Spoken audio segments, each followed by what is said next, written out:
Hormones de croissance au-delà de la taille, un secret de longévité et de jeunesse. L'hormone de croissance ne joue pas seulement un rôle dans la croissance des enfants et des adolescents, elle joue de nombreux rôles très importants tout au long de notre vie, sur notre silhouette, sur notre vieillissement, donc notre jeunesse, notre morale, notre santé de façon générale. On va faire le point sur l'hormone de croissance dans cette vidéo.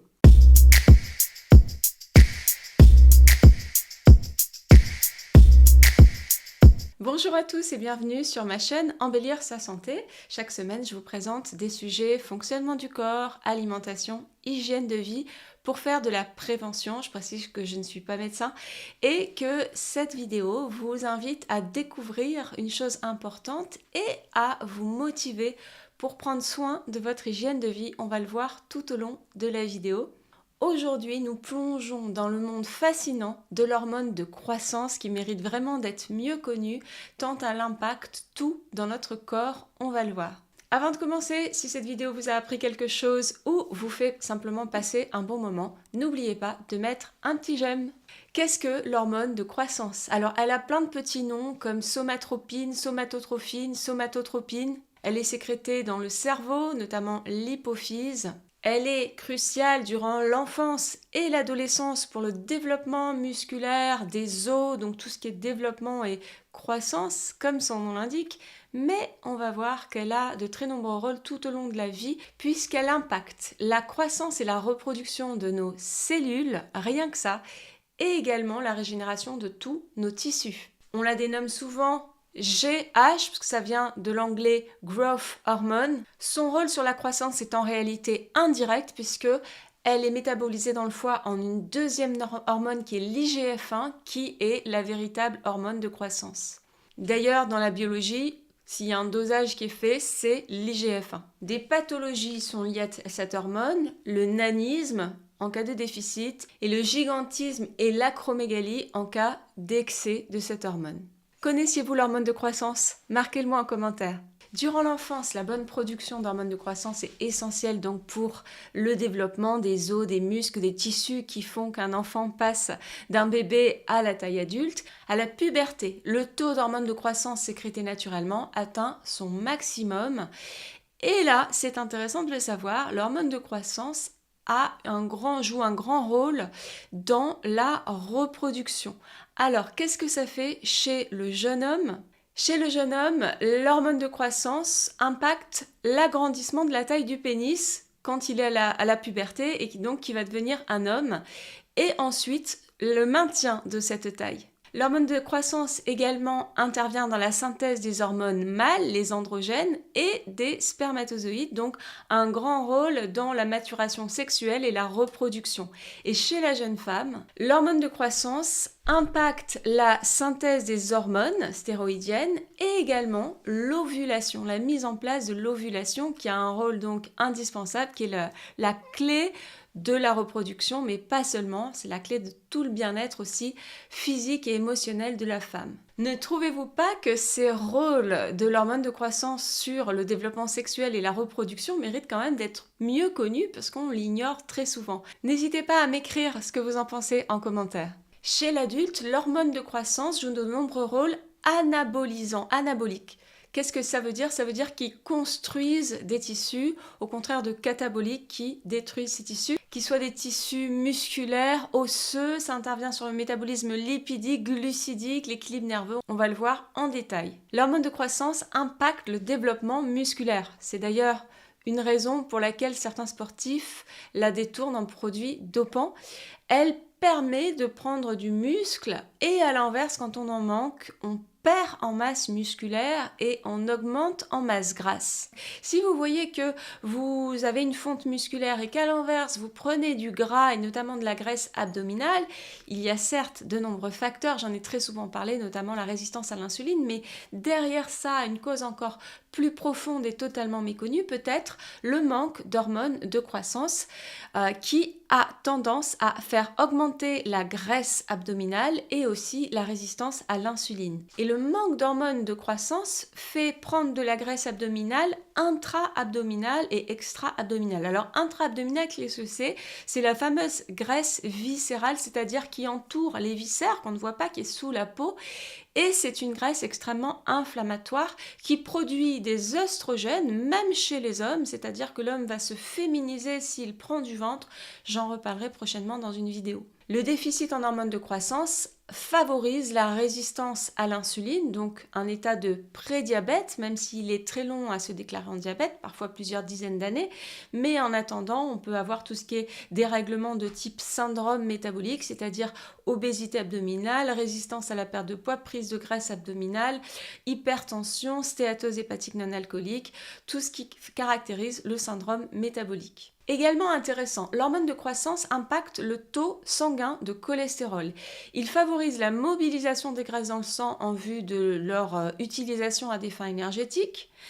Et un déficit en hormones de croissance fait augmenter le taux de cholestérol. Donc c'est aussi un élément peut-être qui pourrait faire réfléchir si on voit une personne qui cumule beaucoup de signes, dont une élévation du taux du cholestérol. Mais alors là où j'ai trouvé que c'était vraiment incroyable, et vous me direz ce que vous en pensez, c'est l'impact de l'hormone de croissance sur toute la sphère psycho-émotionnelle. En effet, l'hormone de croissance stimule le système nerveux parasympathique. J'en ai parlé déjà dans une vidéo sur le nerf vague. Je ne sais pas si vous connaissez, marquez-moi si c'est le cas en commentaire. Je vous enverrai le lien vers ma vidéo sur le nerf vague pour stimuler ce parasympathique. Et donc, on sait aujourd'hui que beaucoup de personnes sont en hyper-stress, sont à cran, n'arrivent pas à se détendre, ont des problèmes de sommeil. Tout ça parce qu'elles sont dans un hyper-système nerveux orthosympathique, l'autre branche du système nerveux. Et améliorer sa gestion du stress, son bien-être, c'est aussi revenir à un peu plus de système nerveux parasympathique.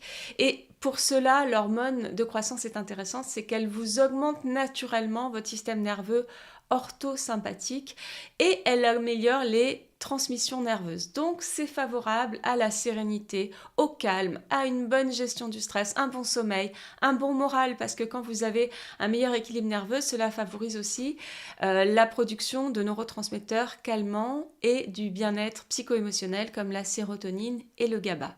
Donc un déficit d'hormones de croissance potentiellement peut engendrer plus d'anxiété, voire des troubles anxieux, l'impression d'être à cran, une baisse aussi de l'estime de soi, une sorte de dramatisation des petits événements de la vie, une hyper-émotivité, tout ce qui vous met en hyper-réaction. Est-ce que vous vous reconnaissez dans ces signes? Marquez-le-moi en commentaire et si c'est le cas, vous avez plein de ressources sur ma chaîne en plus de cette vidéo pour travailler cela.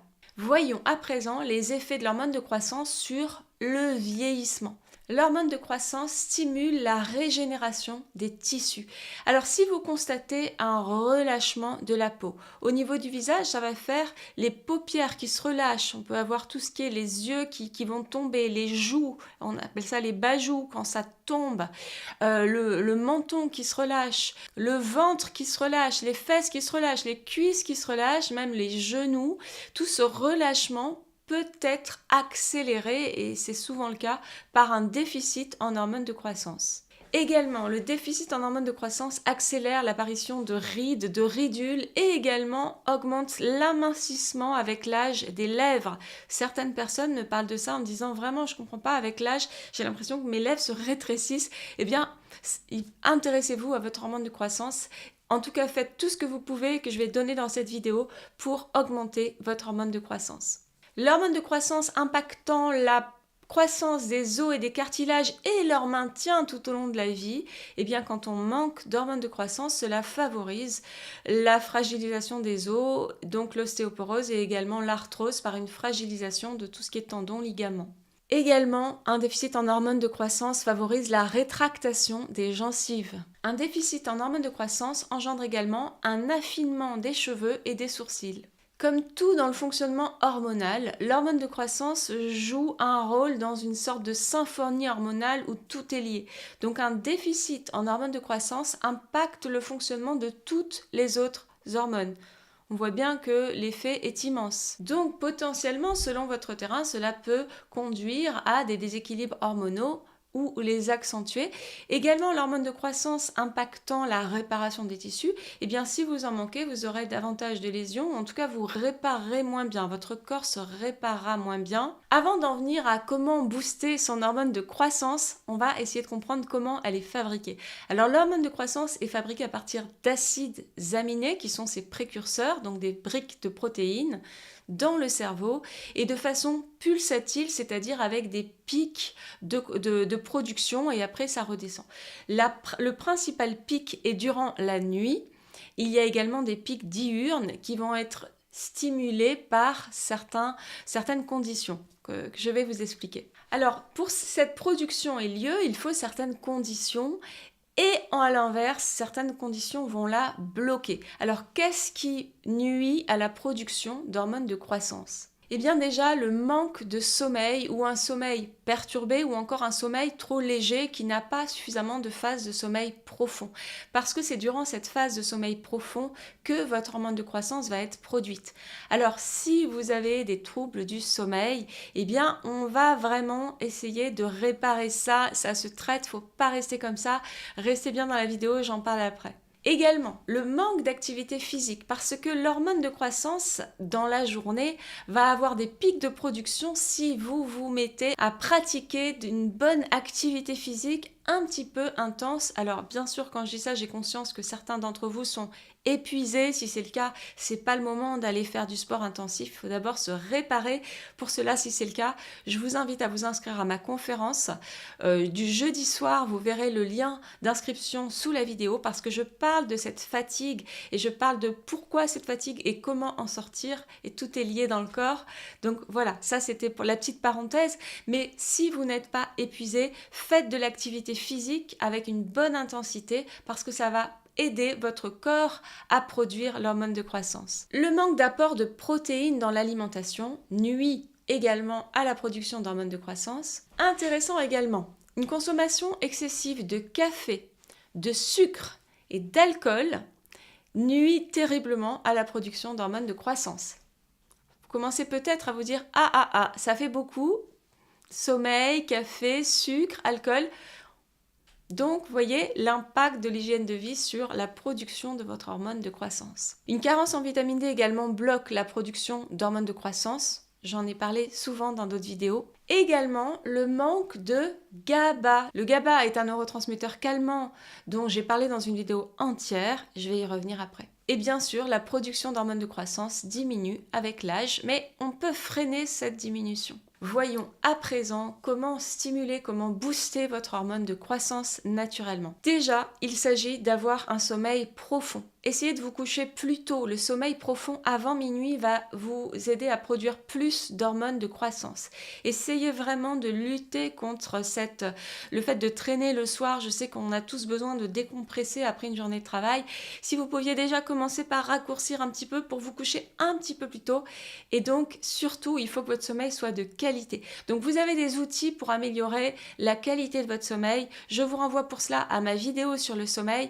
Je vous en donne 2 mots comme ça. Le GABA, la mélatonine et bien sûr tout ce que vous pouvez faire pour traiter votre terrain. Et pour ça, je vous renvoie à ma conférence en ligne où j'explique donc le lien entre tout dans le corps, notamment le surmenage, le décalage des rythmes dans le corps, tout ça impacte le sommeil. Mais si vous voulez améliorer d'ores et déjà rapidement votre qualité de sommeil, vous avez la mélatonine, vous avez également le GABA. Et le GABA, justement, le fait d'en prendre améliore la production d'hormones de croissance, par son effet probablement d'augmenter la qualité du sommeil.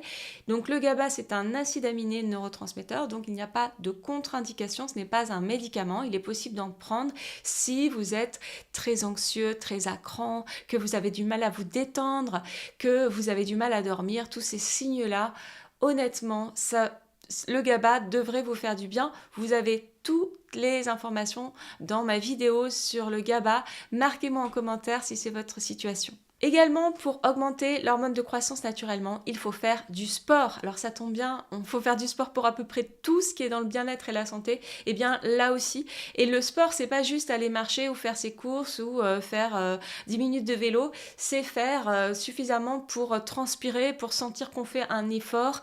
Et donc ça, c'est à vous de le mettre en place régulièrement dans votre agenda. Manger assez de protéines, mais on va voir après qu'il y a un autre moyen pour apporter tous les acides aminés pour produire l'hormone de croissance. Et également, l'hypoglycémie favorise la production d'hormones de croissance. Alors comme l'hormone de croissance est produit la nuit et que l'hypoglycémie la favorise, eh bien ce que je peux vous conseiller, c'est pas forcément de faire du jeûne.